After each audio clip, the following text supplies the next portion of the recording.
12वीं में चैप्टर जो 5 है सॉरी 4 है 4 है, नए साझेदारों का प्रवेश।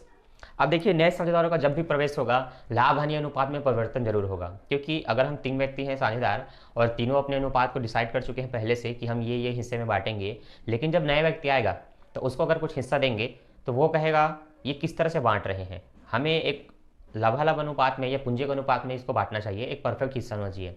तो इसलिए लाभ हानि अनुपात में परिवर्तन किया जाता है। कंडीशन बहुत अलग अलग है। पुराने साझेदार कहते हैं कि मैं तुम्हें अपने हिस्से से इतना दूंगा इतना दूंगा इतना दूंगा, तो ये कंडीशन हो जाता है। दूसरा कंडीशन ये हो सकता है आने वाला साझेदार खुद ये कह दे कि मैं आपसे इतना हिस्सा लूंगा, तो वो एक निश्चित अनुपात में उनका हिस्सा क्रय कर लेता है। तो यहाँ पर समर्पित किया जाता है, त्याग किया जाता है या क्रय किया जाता है, या कुछ स्पेशल कंडीशन होती है कि भविष्य में हम इस अनुपात में बांटेंगे, ना तेरा ना मेरा, भविष्य में इस तरह से बांटेंगे। तो कुछ अलग अलग कंडीशन है। हाँ, जिन बच्चों ने इस टॉपिक को क्लियर कर लिया होगा उनको सबसे बड़ा डाउट इसमें यही होगा कि इतने सारे अनुपात में परिवर्तन है, इतने सारे प्रश्न हैं, बहुत ज़्यादा कन्फ्यूजन होता है। तो कन्फ्यूजन क्यों होता है, चलिए मैं आपको बताता हूँ। आपके कन्फ्यूजन का एक ही उपाय है कि आपने प्रश्न को अच्छे से नहीं समझा, अच्छे से नहीं याद किया। देखिए, हर एक प्रश्न अलग क्यों है, क्योंकि उसमें एक कंडीशन है, वो पहले प्रश्न से थोड़ा अलग है क्योंकि उसमें कुछ और अलग बताया गया है। तो यही तो मेन पॉइंट है ना कि उस प्रश्न और इस प्रश्न में अंतर क्या है। प्रश्न को आपको समझना है, प्रश्न को याद करना है, आंसर को नहीं। आंसर आप मत याद कीजिए कि कैसे बनाना है, प्रश्न को याद कीजिए। प्रश्न ही बता देगा कि आपको उसको सॉल्व कैसे करना है। तो जैसे कि सबसे पहला टॉपिक क्या होता है, जब नए साझेदार का हिस्सा दिया गया हो, पुराने साझेदार का अनुपात तो दिया रहेगा, जब आने वाले व्यक्ति का सिर्फ हिस्सा दिया हो, जहां पर कोई कंडीशन नहीं होती कि भविष्य में किस अनुपात में बांटेंगे, आने वाले व्यक्ति को किस किस हिस्से से लाभ दिया जाएगा, ऐसा कुछ भी नहीं बताया जाता। तो चलिए स्टेप बाय स्टेप समझते हैं। जो कि हमारा पहला टॉपिक क्या है, पहला टॉपिक है हमारा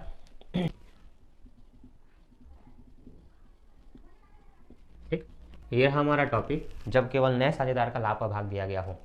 ठीक, एग्जाम्पल के लिए उदाहरण नंबर आप 1 देख सकते हैं। दीपक और विवेक, मैं इनको ए और बी मान लेता हूं, जिनका लाभ हानि अनुपात दिया है 2:1। अब सी को प्रवेश देते हैं 1/5 भाग के लिए। ठीक है, अब इसके बाद जो नया बंदा है वो है सी, जो 1/5 भाग के लिए आता है। ठीक है, अब कोई भी स्पेशल कंडीशन इसमें नहीं दी गई है कि आने वाले व्यक्ति को इस हिस्से से लाभ दिया जाएगा, वो इतना क्रय करेगा, कुछ भी कंडीशन नहीं है। सिर्फ आपको क्या निकालना है, लाभ हानि विभाजन अनुपात और त्याग का अनुपात। तो करना क्या है, जब आप पहला टॉपिक क्लियर करते हैं ना, ऐसे प्रश्नों में जब कुछ कंडीशन नहीं है तो आपको निकालना रहता है लाभ हानि विभाजन अनुपात या तो त्याग अनुपात। डिपेंड करता है कि प्रश्न में क्या दिया गया है, उसके हिसाब से आपको ज्ञात करना होता है। तो ध्यान से देखिए, हम निकालेंगे लाभ हानि विभाजन अनुपात। तो हम सबसे पहले लिखेंगे माना फर्म का कुल हिस्सा, ठीक, माना फर्म का कुल हिस्सा 1 है, जिसमें से सी को 1/5 भाग मिल रहा है, तो अब घटा के निकालेंगे कितना बच रहा है। तो 5 एकम 5 में 1 जाएगा, 5 एकम 5 माइनस 1/5, 5 में 1 जाएगा 4/5। क्लियर है। अब जो पुराने साझेदार हैं उनके हिस्से में इसको गुणा करेंगे, तो उनका हिस्सा है 3/5 गुणित 4/5, बी का हिस्सा है 2/5 गुणित 4/5। ठीक है, अब चलिए गुणा कर देते हैं। 3 चौक 12/25, 4 दूनी 8/25। अब देखिए इनके हर में परिवर्तन हो गया, पहले इन दोनों के हर में 5 था, अब आ गया 25। तो भाई अब नया व्यक्ति जिसके बट्टे में 5 है उसको भी 25 में बदलना है, तो नए व्यक्ति का हिस्सा लिखिए। अब बताइए, इनके में 25 आ गया तो इनके में भी 25 लाना है, सी के में भी। तो 5 में किसका गुणा करूँ कि 25 हो जाए, 5 एकम 5, 5 दूनी 10, 5 या 15, 5 24, 5 पंचे 25, 5 में 5 का गुणा करेंगे तो 25 होगा। तो 5 का गुणा नीचे भी, 5 का गुणा ऊपर भी, ऐसे ही होता है। तो 5 एकम 5 और 5 पंचे 25। क्लियर है। तो इस तरह से आप अपने प्रश्न को सॉल्व करेंगे। निकल गया लाभ हानि विभाजन अनुपात। अतः ए बी सी का अनुपात है 12, 8 और 5। ये आपके पहले टॉपिक का पहला प्रश्न का आंसर है 12, 8, 5, जो कि आप अपने उदाहरण में देख सकते हैं। नया लाभ हानि विभाजन अनुपात निकल गया है 12, 8, 5। ठीक, अगला देखते हैं। अगला है त्याग अनुपात, जिसमें त्याग अनुपात का सूत्र होता है पुराना माइनस नया, पुराना माइनस नया। अब देखिए इस विधि से आपने क्या निकाला, इस विधि से आपने निकाला न्यू, मतलब लाभ हानि का नया विभाजन अनुपात। अब जो पहले का है वो हो गया पुराना अनुपात। अब आपको पुराना और नया पता है तो पुराना माइनस नया कीजिए बस, और त्याग अनुपात निकालिए। त्याग को हम बोलेंगे सेक्रीफाइस रेशियो, सेक्रीफाइंग रेशियो। अब हम निकालेंगे त्याग अनुपात ए का, ठीक है, त्याग अनुपात निकालते हैं ए का। अब ए का पुराना हिस्सा हुआ 3/5 और नया हिस्सा है 12/25, ठीक। हर समान होना चाहिए जोड़ने या घटाने के लिए, हर समान नहीं है यहाँ, एक में 25 एक में 5 है, तो इसको 25 में बदलना है। तो बताइए 25 को 5 से बदलने के लिए कितने का गुणा करेंगे, 5 ही का करेंगे ना। तो 5 का यहाँ भी 5 का यहाँ भी, तो ये हो गया 12 कम सॉरी 5 दिया 15, 5 दिया 15 और 5 पंचे 25। अब घट जाएगा ना ये 12/25 के साथ, हर समान हो गया तो आपको एक बार 25 लिखना है। 15 में 12 घटाइए तो 15 में 12 घटेगा 3/25। उसी प्रकार आप बी का निकाल लीजिए, ठीक है। बी का निकालेंगे तो बी का पुराना हिस्सा है 2/5, नया हिस्सा है 8/25। अब इसको फिर से आपको 25 में बदलना है तो 5 का गुणा कर दीजिए, तो 5 दूनी 10 माइनस 8 बटे इसमें भी 25 आएगा, और दोनों में 25 है तो एक बार 25 लिखेंगे, 10 में 8 गया 2/25। अतः ए और बी का जो सेक्रीफाइस रेशियो निकला वो है 3:2। मतलब जो पहले था वही आ गया, बदला क्या है, हर का मान बदला है, पहले हर में 5 थे अब हर में 25 है। क्लियर है। तो जब भी आपको लाभ हानि विभाजन अनुपात और त्याग अनुपात निकालने को बोला जाए जहाँ पर स्पेशल कुछ भी कंडीशन नहीं है, तो ऐसे प्रश्नों को आप इस तरह से बनाएंगे। अब आप जा करके बुक में पहले ढूंढिए कि सेम इस कंडीशन में कितने प्रश्न हैं, आपको लगभग 3 से 4 या उससे ज़्यादा प्रश्न मिल सकते हैं जहाँ पर सिर्फ ऐसा कंडीशन है। अब कुछ क्वेश्चन इससे अलग है तो वो अलग कंडीशन में बनेगा, उसको भी जानते हैं। तो आप कुछ भी सॉल्व कर रहे हैं ना, उसका हेडिंग जरूर लिखिए। हेडिंग क्या है, जब केवल नए साझेदार का लाभ का भाग दिया गया हो और कुछ भी कंडीशन ना हो। क्लियर है। तो आई होप आपको ये समझ में आ गया होगा। अब आप धीरे धीरे समझेंगे। तो अब टॉपिक 2 में जाते हैं। जब नया साझेदार अपना भाग पुराने साझे, देखिए तिरछा जा रहा है, बताओ कैसा टीचर हूँ मैं। जब नया साझेदार अपना भाग पुराने साझेदारों से समान अनुपात में प्राप्त करे,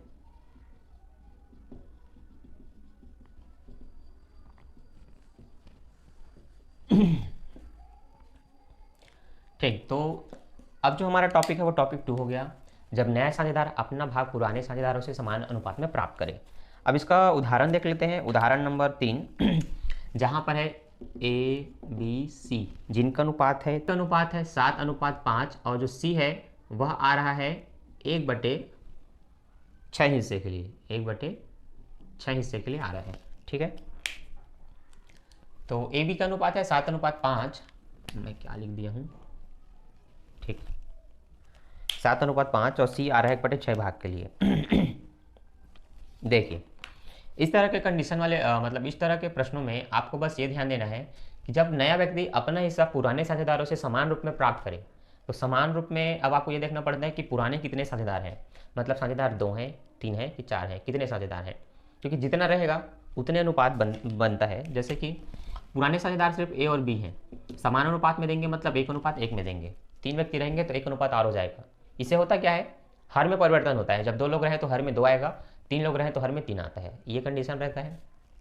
अब समान अनुपात में देंगे मतलब बराबर देंगे मतलब 1:1 में देंगे। तो सी को 1/6 मिलेगा, परंतु 1/6 के लिए आ रहा है, परंतु दोनों से बराबर मिलेगा मतलब 1/2 मिलेगा। तो 1 एकम 1 हुआ और 6 दूनी 12 हुआ। गुणा का चिन्ह लगता है तो ऊपर का ऊपर से करते हैं, नीचे का नीचे के साथ करते हैं, तेरिया गुणा नहीं होता, ये आपको याद रखना है। अब ये तो पता चल गया इतना लोग देंगे तो इतना लोग घटा के देंगे, तो ए अपने हिस्से से इतना घटा लेगा। तो ए का हिस्सा है 7/12, जिसमें से वो 1/12 घटाएगा, तो हर समान है तो सिर्फ एक बार 12, 7 में 1 जाएगा तो बचेगा 6/12। बी का हिस्सा है 5/12, वो भी देगा 1/12, तो इसका 12 आएगा, 5 में 1 गया तो 4/12 आएगा। क्लियर है। ये आपको आसानी से आपके बुक में मिल जाएगा, पर मैं बता रहा हूँ ताकि आपका डाउट क्लियर हो जाए और अच्छे से आप याद रख पाएँ। जब भी नए साझेदार का प्रवेश होगा और वो बराबर अनुपात मिलेगा तो उसके हिस्से को लिखना है और 1/2 का गुणा करना है। अगर 2 साझेदार हैं, 3 होंगे तो 1/3 का करना है। बराबर देगा तो आपको ये जरूर लिखना है 1:1:1। क्लियर है। उसी से डिसाइड होगा तो 1/2 का गुणा करना है कि 1/3 का। गुणा करने के बाद जो हिस्सा आता है वही हिस्सा उसको मिलना है। तो पुराने साझेदार अपने हिस्से से इस हिस्से को घटाएंगे, घटाने के बाद पता चलता है अब उनके पास कितना बचा। क्लियर है। अब चूँकि इनके हर में परिवर्तन नहीं हुआ है, परंतु इसके हर में अभी भी 6 है, तो सी के हिस्से में अब 12 लाना है, क्योंकि इनके में 12 है। तो 1/6 में 12 लाने के लिए, मतलब 6 को 12 में बदलने के लिए 2 का गुणा करेंगे, तो 2 एकम 2, 2 छक्के 12। अतः ए बी सी का अनुपात हो गया 6 4 2, जिसको अगर मैं काट दूँ तो 2 तिया 6, 2 दूनी 4, 2 एकम 2, मतलब 3 2 1 आ जाएगा, जो आपको बुक में आसानी से मिल जाएगा। सेम प्रश्न आपको अनुपात बदल करके उसके उदाहरण 4 में भी दिया गया है। तो अब आपने पहले और दूसरे को समझ लिया कि पहले में कुछ स्पेशल कंडीशन नहीं था, यहाँ पर कुछ कंडीशन थी, इसलिए हमने उसके अनुपात में 1/2 का गुणा किया। क्लियर है? एक एक चीज़ को ध्यान में रख करके आगे बढ़िए धीमी गति से। ठीक, अब हमारा टॉपिक हो गया निश्चित अनुपात में क्रय करने पर। साझेदार हैं ए और बी, जिनका अनुपात है 5 और 3। नया व्यक्ति है सी, जो 1/6 भाग के लिए आ रहा है। अब वो ये कहता है कि मैं ए से 1/8 लूँगा एवं ब से, मतलब बी से 1/24 लूँगा। तो भाई ए से वो प्राप्त करेगा 1/8 और बी से प्राप्त करेगा 1/24। ये क्लियर है आपके प्रश्न में। तो ये तीसरा टॉपिक जिसमें आने वाला व्यक्ति यह निश्चित करता है कि वह कितना कितना हिस्सा किस साझेदार से लेगा। तो जितना जिससे लेगा उसका नाम के सामने उसका हिस्सा दिखा देना है कि जो सी है वो इससे इतना लेगा और इससे इतना लेगा। क्लियर है? ये आपने लिख लिया। अब आप पुराने साझेदार के पुराने हिस्से से इस हिस्से को घटा देंगे, क्योंकि अपने हिस्से से इतना हिस्सा वो लोग निकालेंगे, क्योंकि इतना वो लोग देंगे। तो ए का पुराना हिस्सा हुआ 5/8, जिसमें से वो देगा 1/8। तो 8 8 समान है हर, तो एक बार 8 लिखेंगे, 5 में 1 जाएगा तो बचेगा 4/8। बी का हिस्सा है 3/8, जिसमें से वो देगा 1/24। अब इनका हर समान नहीं है, कोई बात नहीं, हर समान कर सकते हैं। 8 को 24 में बदल सकते हैं। बताइए 8 में किसका गुणा करें? 3 का। तो 8 तिया 24 और 3 तिया 9, मतलब 24 में बदलने के लिए यहाँ 3 का गुणा करें तो यहाँ भी करेंगे, तो 3 तिया 9/24 प्लस ये 1/24 पहले से हर समान हुआ, तो 1 बार 24, 9 में 1 जाएगा 8। अब देखिए हर समान होना चाहिए साझेदार का। एक के बट्टे में तो 24 है, पर दूसरे के बट्टे में 8 है, इसलिए इसको भी 24 में बदलेंगे, इसलिए इसमें 3 का गुणा करेंगे। तो ये हो गया 3 चौक 12/24। अब दोनों के में 24 है। अब क्या करना है? अगले के में भी 24 लाना है, जो कि सी बचा है। तो 4 के पाड़े में आएगा, 4 एकम 4, 4 छक्का 24। अब ए बी सी का हिस्सा कितना है? तो 12, 8 और 4 काटेंगे, तो 4 तिया 12, 4 दूनी 8, 4 एकम 4। जब साझेदार का नया निकल जाए और पुराना दिया हो, तो पुराना और नया को घटाते हैं तो त्याग निकल जाता है।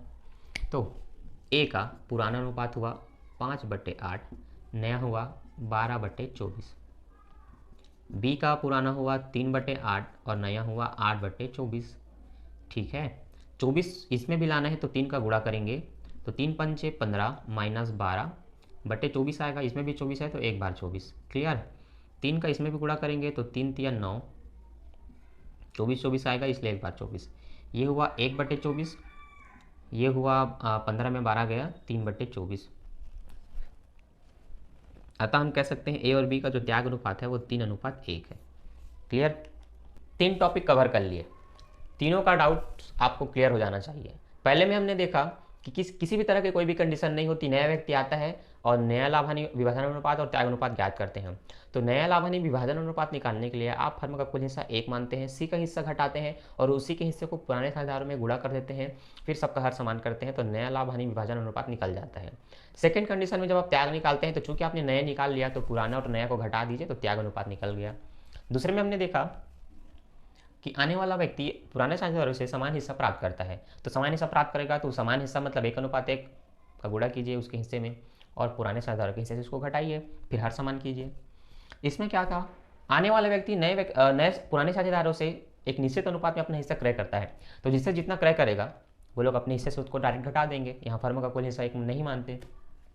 तो ए देने वाला था 1/8, बी देने वाला था 1/24। तो ए का हिस्सा था 5/8 पुराना हिस्सा, उसमें से 1/8 घटा दिए, तो हर समान था तो सिर्फ 1 बार 8 लिखे हैं, 5 में गया 4/8। अब बी का हिस्सा था 3/8, उसमें से वो 1/24 देगा, तो 1/24 घटा दिए, तो हर समान नहीं था, तो 8 को 24 में बदलना है तो 3 का गुणा किए, तो 3 तिया 9, 3 8 24। अब 1/24 का 1/24 हर समान है तो 1 बार 24, 9 में 1 घटेगा तो 8/24 हुआ। अब भाई बी के में 24 आ रहा है तो इसके में भी 24 लाना है, जो कि इसके में 8 था, तो 8 में 3 का गुणा कर दिए, तो ये 24 होगा, तो ऊपर में भी 3 का गुणा, तो 3 चौक 12/24। अब दोनों के में 24 है तो सी के में भी 24 लाना है, तो सी का हिस्सा 1/6, 4 का गुणा करेंगे 6 में तो 24 होगा, तो 4 छक्का 24। अब सबका 24 आ गया तो ये निकल गया नया अनुपात। ये क्या निकल गया? नया लाभ हानि अनुपात। अब आपको नया पता है, पुराना पता है, तो पुराना और नया को घटा करके आप निकाल सकते हैं त्याग अनुपात, पुराना माइनस नया। ये सूत्र है त्याग अनुपात का। तो पुराना है 5/8, नया है 12/24, ए का हर समान करके घटाएंगे तो 3 का गुणा करके 24 होगा, 3 पंचे 15, 15 में 12 जाएगा 3/24, 3 तिया 9, 9 में 8 जाएगा 1/24। अब आपको तीनों टॉपिक क्लियर है ना? प्रश्न को याद कीजिए, बनाने का टेक्निक आपको यूँ ही पता चल जाएगा कि जब नए व्यक्ति आता है और पुराने साझेदारों से एक निश्चित अनुपात में हिस्सा क्रय करता है तो उस हिस्से को उसमें तुरंत घटाएंगे, निकल जाएगा नया अनुपात। फिर उनका नया और पुराने को घटाएंगे तो निकल जाएगा त्याग अनुपात। क्लियर है? नया साझेदार एक निश्चित अनुपात में अपना हिस्सा प्राप्त करता है। ठीक, यहां पर हमें त्याग अनुपात नहीं निकालना है, सिर्फ नया लाभ हानि विभाजन अनुपात निकालना है। अब जो हिम और राज है उनको मैं ए और बी ही मान के चलता हूं, जिनका हिस्सा है 5:3। ठीक, अब समर्पण कौन कितना करता है उसकी बात करते हैं। तो ए देने वाला है 1/5 और बी देने वाला है 1/3।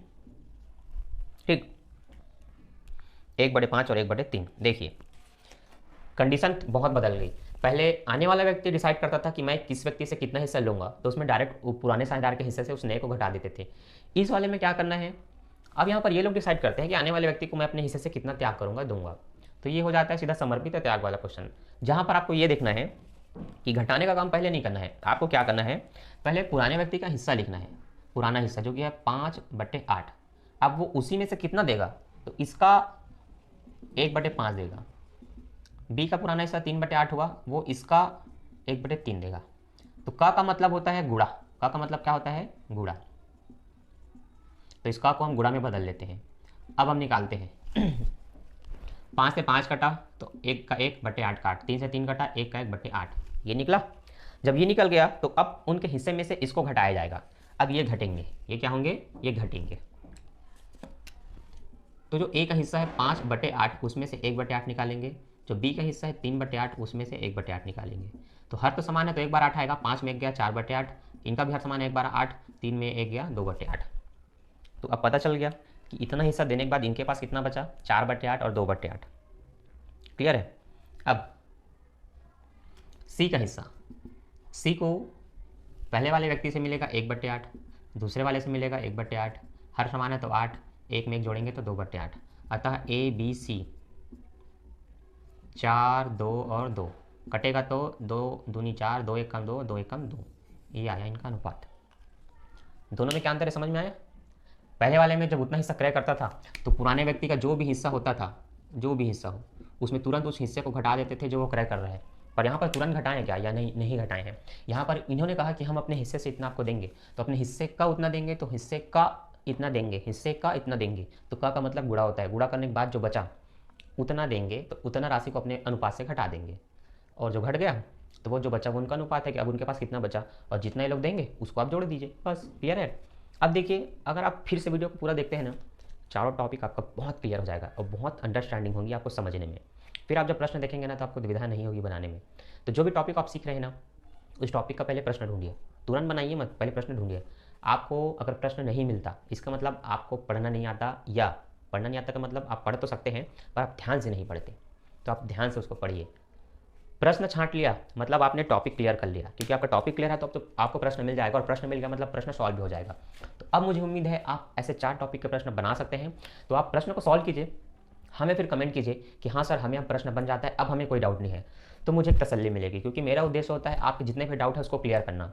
तो अगर आप सीख रहे हैं तो प्लीज़ कमेंट जरूर कीजिए कि हाँ हमें ये टॉपिक आज क्लियर हो गया, या हमसे ये बन जाता है, या हमसे ये नहीं बनता, हमें बता दीजिए। क्योंकि आपका कमेंट्स ही मुझे ये बताएगा कि जिस उद्देश्य के लिए मैं आपके लिए वीडियो यहाँ अपलोड कर रहा हूँ वह उद्देश्य पूरा हो रहा है कि नहीं।